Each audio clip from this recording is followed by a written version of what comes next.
This is Optimal Relationships Daily, episode 483, The Dangers of Post-Breakup Dating by Corbano of lovesagame.com. Hey, OLD friend. I'm your host, Joss Marie, and welcome back to my show. Today, I'll be narrating a post from breakup recovery expert Corbano that explores how we should approach dating after a breakup. Eddie's post includes 3 simple rules for post-breakup dating, so this episode goes out to all of us who are recovering from a painful breakup and want to know the best way to approach dating moving forward. So with that, let's dive right into it and start optimizing your life.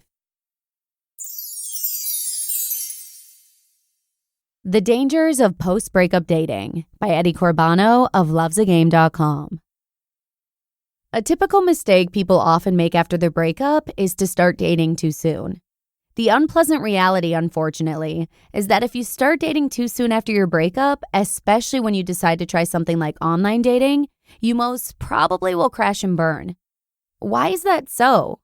Let me explain. After a breakup, there is a huge void, a void that needs to be filled. You may have accepted that you can't get your ex back, you've even managed to get through the 60 days of no contact, but you crave for that particular feeling. The feeling of security and intimacy. So you go out in a desperate search for what you once had. The problem, however, is to find Mr. or Miss Right, you have to be at peace with yourself and more or less over your ex. Because if you are not, you will compare each potential partner with your ex and undermine every chance you had of finding that perfect partner you are looking for. So how soon is too soon? 6 months? A year? The bottom line is if your ex is still dominating your mind and they still have power over you one way or another, then it is too early, period.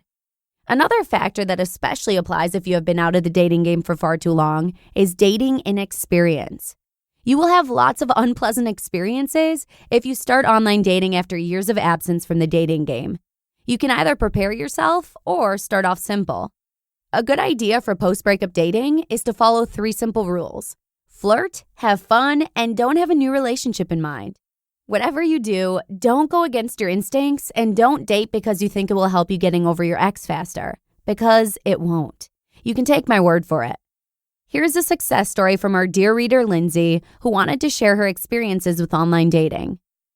Quote, "After I ended my marriage, I so desperately wanted to be accepted and loved again. I was missing the intimacy and love, and I craved it so much. I went out and put myself out on display, hoping others would find me and want me. I searched the ocean of online dating sites to see the plenty of fish available. Finding men was easy. I had 80 messages the first day. 40 were married men who wanted nothing but 20 were young boys looking for an interesting, intimate experience with an older, more experienced woman.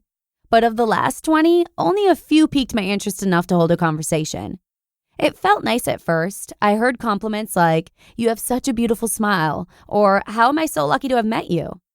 Unfortunately, I learned the hard way that there are some mean men out there. Some men are preying on the vulnerable women. They are waiting like sharks to attack fish who may still be injured or sick. They manipulate and lie and cheat their way into the hearts of the women, only to cause more pain in the end. And then there are other men who are nice and kind, but who are going through the same emotional transitions and grief as me, and who are not ready to fall back into a relationship quickly after being hurt before. The love and intimacy felt good, but the pain and loss of them dropping me again was intense. It hurt. I felt rejected. I could feel my self-esteem being chipped away until I had nothing left to give. Some men told me that I was too intense, I was trying too hard, and they were right. So what I learned was this, and I still need to listen to this advice myself. Sometimes you need to put your fishing rod down and go and enjoy your life. You need to hang out with friends and family who love you for who you are. You can start to live again and fill your days and nights with all of the things you love to do. You can live in the moment and start to appreciate what you already have. You can start to love yourself and build the confidence you need to be able to go fishing again.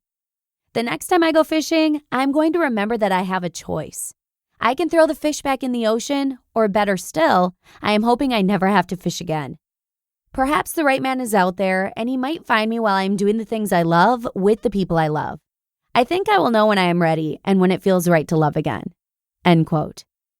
Thank you, Lindsay, for sharing your experiences. And yes, I strongly believe that the right man for you is out there waiting. I'm certain that you will meet each other, when the time is right. The same applies to all of those who are suffering from a breakup right now. Mr. and Miss Right is out there, and you will meet the day you're ready. I know that I did, and I'm happier than ever. Your friend, Eddie Corbano. You just listened to the post titled, The Dangers of Post-Breakup Dating by Eddie Corbano of lovesagame.com. Thanks so much to Eddie. I love his advice about taking time after a breakup to focus on yourself, doing the things you love with the people you love. Because I couldn't agree more that learning to love yourself again before you find Mr. or Miss Right is priority number one. And with that, I'm going to go ahead and bid you adieu. Have a great Wednesday, and I'll see you again tomorrow for some more relationship optimization, where your optimal life awaits.